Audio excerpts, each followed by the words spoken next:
সম্মানিত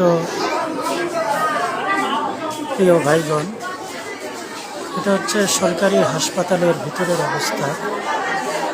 কত করুণ অবস্থা। সরকারি হাসপাতালে সেবা নেওয়া এটা যে কত বিড়ম্বনা। যারা নিম্ন আয়ের এবং মধ্যম আয়ের ব্যক্তিরা আছেন, ভালো চিকিৎসার জন্য ছুটে আসেন সরকারি হাসপাতালে, যেখানে সরকারের পক্ষ থেকে নিয়ম হচ্ছে ডাক্তারগণ 10টার ভিতরে এসে চেম্বারে বসবে। সেখানে ডাক্তার আসে 12টা পার হয়ে, কেবলমাত্র 12টা পার হয়েছে, এইমাত্র ডাক্তার আসছেন।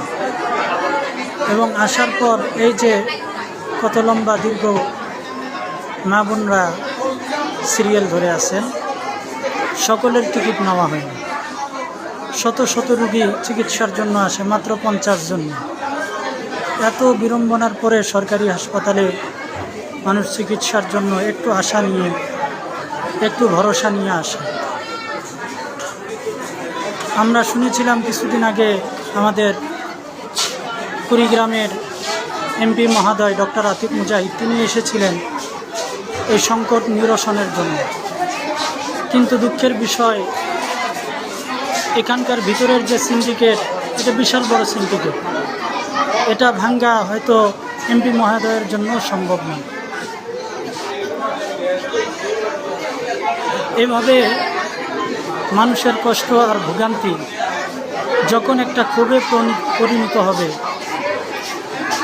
যে ক্ষোভ 24-এ বহিঃপ্রকাশ ঘটেছে, যেই ক্ষোভ 1971-এ বহিঃপ্রকাশ ঘটেছে, যেই ক্ষোভ 2013-তে বহিঃপ্রকাশ ঘটেছে শাপলা চত্বরে, যদি এর সমাধান অতি দ্রুত সরকারি হাসপাতালগুলোতে ব্যবস্থা গ্রহণ না করে, কত অসুস্থ রোগী অন্যের কাছে ভর দিয়ে আসে, এগুলোর ব্যবস্থা যদি অতি দ্রুত গ্রহণ না করে, তাহলে এই সরকারি হাসপাতাল নামের কসাইখানাগুলো অতি দ্রুত যেন বন্ধ করে দেওয়া হয়।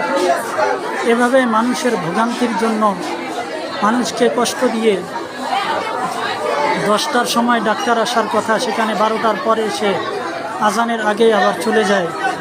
এত ভোগান্তির মধ্যে সরকারি হাসপাতাল চলতে পারে না। আমরা সরকারের দৃষ্টি আকর্ষণ করছি, সরকারি কর্মকর্তাদের দৃষ্টি আকর্ষণ করছি। এই হাসপাতালগুলো এখন কসাইখানায় পরিণত হয়ে গেছে। এই কসাইদের হাত থেকে হাসপাতালগুলোকে উদ্ধার করা এই জাতি এবং কুড়িগ্রামের দায়িত্ব।